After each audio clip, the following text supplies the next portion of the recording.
Баршаңызға сәлем достар, сіздермен бірге Майра Сотбекқызы. Бүгінгі видеода дүкенге өткізетін өте қолайлы бағада жасалынатын торт жасап үйренетін боламыз. Сіздер де осылай дүкенге өткізіп, үйден табыс тапсаңыздар болады достар. Міндетті түрде видеоның соңына дейін қараңыздар. Ең алдымен таза табағымызға жұмыртқамызды салып аламыз.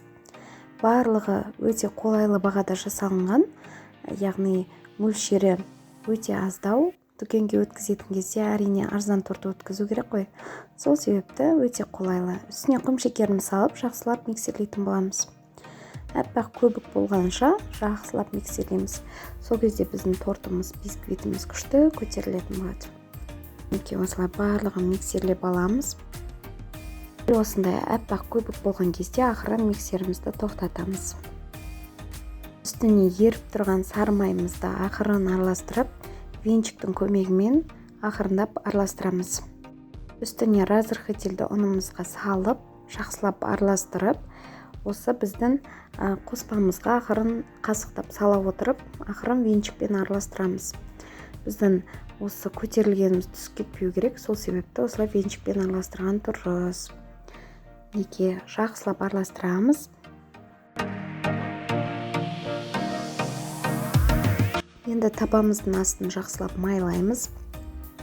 Мен 24-ші диаметрде пісірейін деп жатырмын. Қазір осыған қасықтап құя отырып пісіріп алатын боламыз. Формасы жақсы келетін болады. Кез келген кольцода пісірсеңіздер де болады достар. Ешқандай да қиындығы жоқ. Неге 3-4 қасықтап құя отырып, осылай жұқа етіп жайып шығамыз. Неге осындай барлық жағына жеткізіп жағамыз.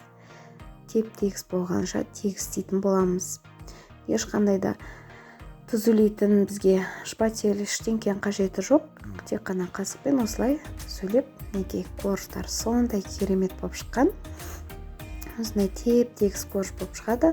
Ақырын ғана пышағымыздың көмегімен астын түрте отырып, осылай босатып аламыз. Неге жұмсақ сондай керемет воздушный корж шықты. Барлық корждарымызды дәл осылай пісіріп алатын боламыз достар.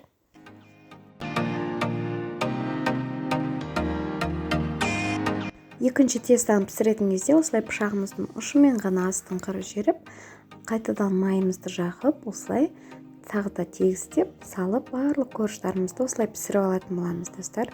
Менен осындай бір тестадан 4 корж шығады.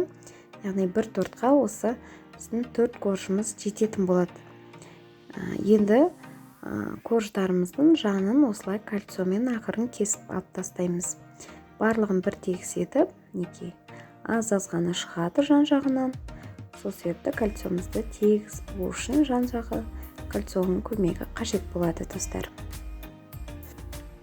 Осындай кіші диаметрдегі торт салатын ыдыс қажет болады. Бірден соған салып, жинай берсеңіздер болады. Ортасына мен випак қолдандым. Сіздер кез келген кремді қолдана аласыздар. Яғни сіздер магазинге өткізген кезде арзан бағада өткізесіздер ғой, сол себепті випак қолданғандарыңыз жөн. Осылай жақа отырып, корждарымыздың барлығын бір тегіс етіп жинап шығатын боламыз.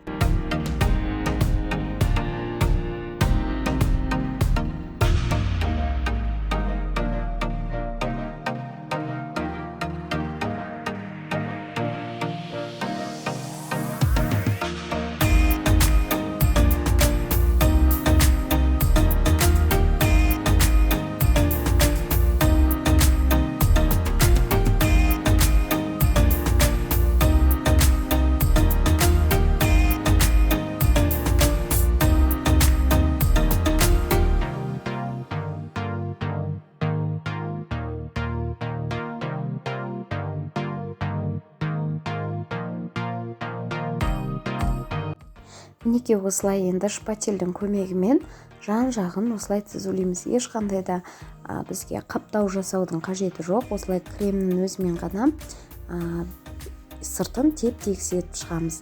Енді узор салатын боламыз. Мен 333-ші осы насатканы қолдандым. Кез келген насаткамен осылай шеттеріне гүл жасап шығатын боламыз. Бұл өте әдемі көркезеді тортымызды. Кішкене көтеріліп, өте әдемі вид беріп тұрады. Сол себепті дәл осылай жасап шықсаңыздар болады. Кез келген фантазияны құрастырып біздің тортымызды оформление жасайтын боламыз. Неге қалған кремдердің мен шетіне кішкене сары краситель қосып жібердім. Осылай орталарына құйып шықтым. Және де конфетиктерді сеуіп сәндедім. Кез келген осындай біздің безендіруімізді қолдана аласыздар достар.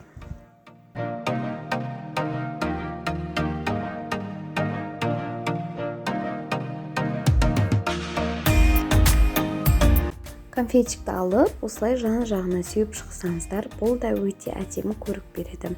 Және жан-жағына крем жағылғандарын ақырын ғана сүртіп аламыз. Мен 2-3 торт жасап тастадым. Осылай бетіне де конфетиктер қойып қоямыз. Өте сондай воздушный, жұмсақ қолдың торты дайын болды. Осылай сіздер де табыс табыңыздар, сау болыңыздар.